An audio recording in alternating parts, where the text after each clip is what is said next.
You see it in the headlines all the time, right? One massive company buys another. But what is corporate restructuring really? Well, today we're going to pull back the curtain and unpack the strategy, the stakes, and the real reasons behind these gigantic deals. I mean, seriously, think about it for a second. One day, two companies are fierce rivals, battling it out for every customer. And the next day, they're on the same team. How does that even happen? What's the master plan behind these industry-shaking moves? And I'm sure you've heard of these. You've got Disney swallowing up a legendary film studio, Zomato jumping into quick commerce, or the Tata Group bringing a national airline back into its fold.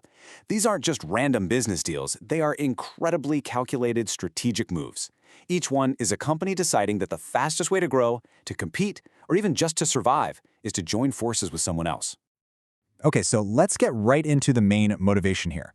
It almost always comes down to one simple thing: growth. But, not all growth is created equal. Companies basically have two different ways they can go about it.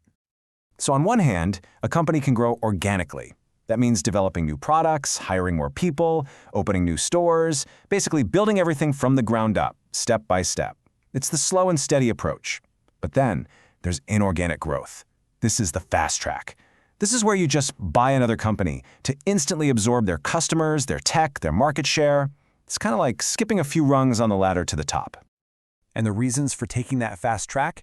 Oh, they are all over the place.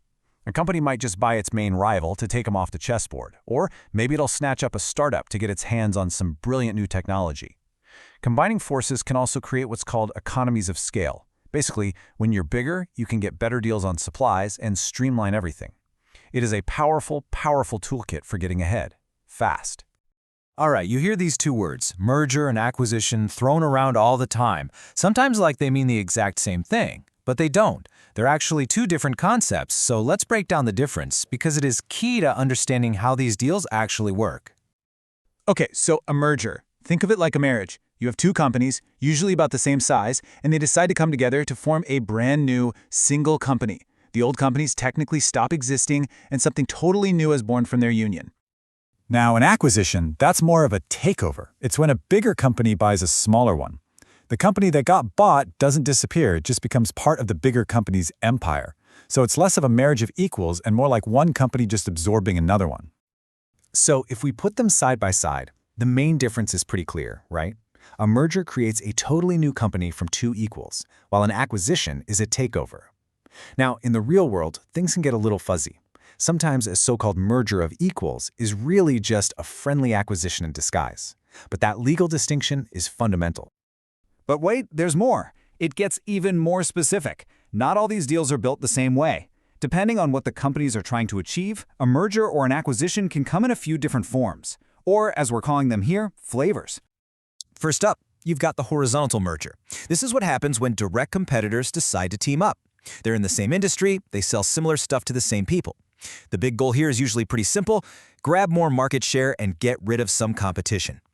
And this is the perfect example.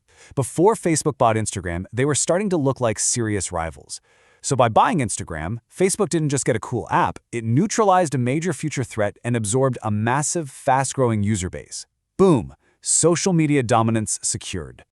Next, we've got the vertical merger. This is when a company merges with, say, one of its suppliers, or maybe a company that sells its products. It's all about trying to control more of the supply chain, from the raw materials at the beginning all the way to the final customer at the end. A classic example here is when Microsoft, the software giant, bought Nokia's phone business. The idea was to create this perfect, seamless package, their software running on their own hardware, so they could go head-to-head with the iPhone. Now, we all know that deal didn't exactly pan out, but it's a perfect illustration of a vertical integration strategy in action. And then there's the wild one, the conglomerate merger. This is when two companies that have absolutely nothing in common business-wise decide to merge.